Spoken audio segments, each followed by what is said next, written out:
भारत पाकिस्तान के बीच बढ़ते तनाव को देखते हुए जबलपुर शहर के होमगार्ड कैंप में भी सिविल डिफेंस वॉलंटियर प्रशिक्षण चलाया जा रहा है, जिसमें बताया गया है कि 1968 में सिविल डिफेंस एक्ट बना था, जिसका बनाने का उद्देश्य यही था कि बाहरी शक्तियों के हमले के वक्त आम आदमी अन्य नागरिकों की सुरक्षा कैसे कर सके। हमले के समय नागरिकों के द्वारा ही नागरिकों को बचाने के लिए ये एक्ट बनाया गया था। होमगार्ड कैंप में लगभग 60 सेल्फ डिफेंस वॉलंटियर का कोर्स कराया जा रहा है, जहाँ उन्हें प्रशिक्षण दिया जा रहा है कि किस तरह अगर कोई इमारत गिर जाए तो मलबे के नीचे दबे लोगों को किस तरह बचाना है, उन्हें एम्बुलेंस की मदद से किस तरह अस्पताल तक पहुंचाना है और बाहरी हमले से लोगों को किस तरह रोकना है आदि डिफेंस के बारे में लोगों को प्रशिक्षण दिया जा रहा है। 1968 में सिविल डिफेंस एक्ट जो है बना था, जिसके अंतर्गत बाह्य आक्रमण होने के समय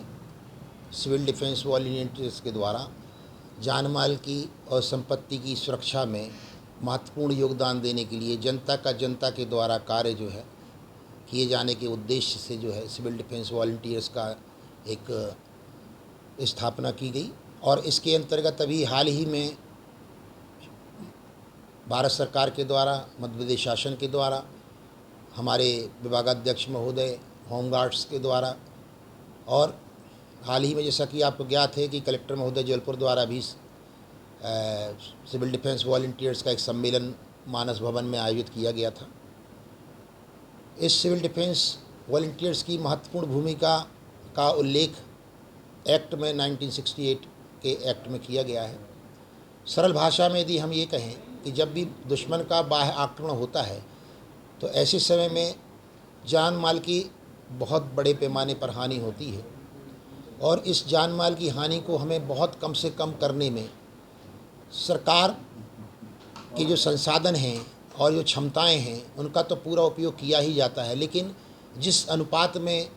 आपदा की स्थिति निर्मित होती है ऐसे समय में हमें समाज के लोगों के, युवाओं की आवश्यकता होती है जो तत्काल घटना स्थल पर जाके और प्राथमिक कार्य करते हैं जिससे जान माल की कम से कम क्षति होती है। उसी उद्देश्य को पूरा करते हुए आज हम लोग यहाँ पर होमगार्ड कैंप में लगभग आज 60 लोगों का सिविल डिफेंस वॉलंटियर्स का कोर्स चला रहे हैं, जिसमें जबलपुर के विभिन्न वार्ड से युवा, जिसमें महिला और पुरुष, लड़के और लड़कियां दोनों हैं और अच्छे एजुकेटेड हैं, उनको हम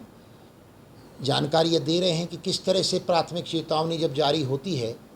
और प्रथमोपचार किस तरह से किया जाता है। यदि इमारत गिर गई है, क्षतिग्रस्त हो गई है, तो उसमें किस तरह से बचाव कार्य, सर्च रेस्क्यू किया जा सकता है, भीड़ प्रबंधन किस तरह से किया जाता है, आकस्मिक परिस्थितियों में इन कठिनाइयों से निपटने के लिए समाज के हमारे युवा किस तरह से अपना योगदान दे सकते हैं और क्षति को कम से कम कर सकते हैं। उसी परिप्रेक्ष्य में आज हम लोगों ने ये सिविल डिफेंस के प्रशिक्षण प्रारंभ किया है और हमें निर्देश प्राप्त हुए हैं कि प्रति 1000 के ऊपर एक सिविल डिफेंस वॉलंटियर हमें तैयार करना है, शासन का आदेश हुआ है और उसी के परिप्रेक्ष्य में हम लोगों ने ये कार्यवाही प्रारंभ कर दी है। और निकट भविष्य में शीघ्र ही कलेक्टर महोदय के जबलपुर के द्वारा यहाँ पर एक बहुत बड़ा आयोजन सिविल डिफेंस का भी किया जाना निकट समय में संभव है। तो उससे पहले हम लोगों ने ये प्रक्रिया प्रारंभ कर दी है प्रशिक्षण। ये कल लगभग 90 लोगों का प्रशिक्षण हम यहाँ पर देने वाले हैं।